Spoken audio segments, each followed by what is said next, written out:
আসসালামু আলাইকুম। Hello everyone, সবাইকে সুস্বাগতম। আজ আপনাদের মাঝে আসলাম বিড়ালের আরেকটি সমস্যা নিয়ে। আপনারা যারা ক্যাট লালন পালন করেন, বিশেষ করে পার্সিয়ান ক্যাট, তারা সবসময় কিছু না কিছু সমস্যার সম্মুখীন হয়। অনেক সময় বিড়ালের পটি শক্ত হয়ে যায়। শক্ত এমনই হয় যে অনেক সময় ব্লাডও বের হয় পটির সাথে। তো সেই অবস্থায় আমরা কি করব? মেডিসিন প্রয়োগ করব? ভেট দেখাবো?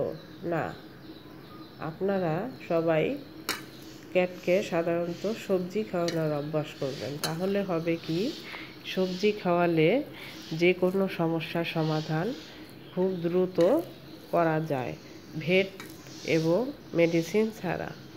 আপনি নিজেই ঘরোয়াভাবে সেগুলো সমস্যার সমাধান করাতে পারবেন। যেমন বিড়ালের পেটটি নরম হয়ে গেলে বা শক্ত হয়ে গেলে এই ধরনের সমস্যার সমাধান করতে পারবেন, যেমন আমি করি। আমি সাধারণত আমার ক্যাটকে সবজি খাওয়ানো শিখিয়েছি, যার কারণে কোনো সমস্যা হলে আমি সেই অনুযায়ী তাকে মাছ, মাংস এবং অল্প একটু রাইসের সাথে সবজি দেই। তাহলে হয় কি, ওর যে টুকটাক সমস্যাগুলো আছে সেগুলো আমি ঘরে বসেই সলভ করতে পারি। ভেটের প্রয়োজন হয় না খুব বেশি একটা।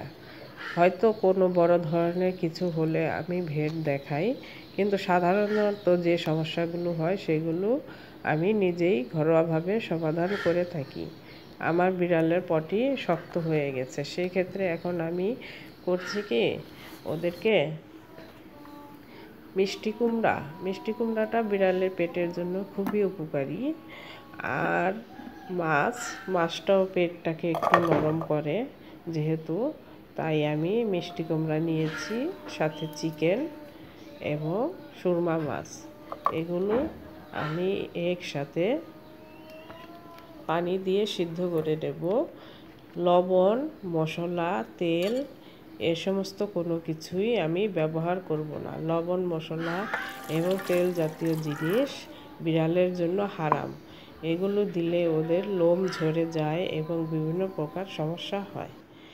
তো আমার বিড়ালের পটি শক্ত হয়ে যাওয়াতে আমি এই ধরনের খাবার ওদেরকে খেতে দিই। আমার অনেকগুলো বিড়াল আছে, কিন্তু ক্যালি আমার পাশে পাশে সবসময় ঘুরে, তাই ক্যালিকেই খাওয়ালাম। আজকে ক্যালির যেহেতু সমস্যাটা হয়েছে, তাই আমি ক্যালিকেই এভাবে সিদ্ধ করে ভাত দিয়ে মেখে খেতে দিলাম।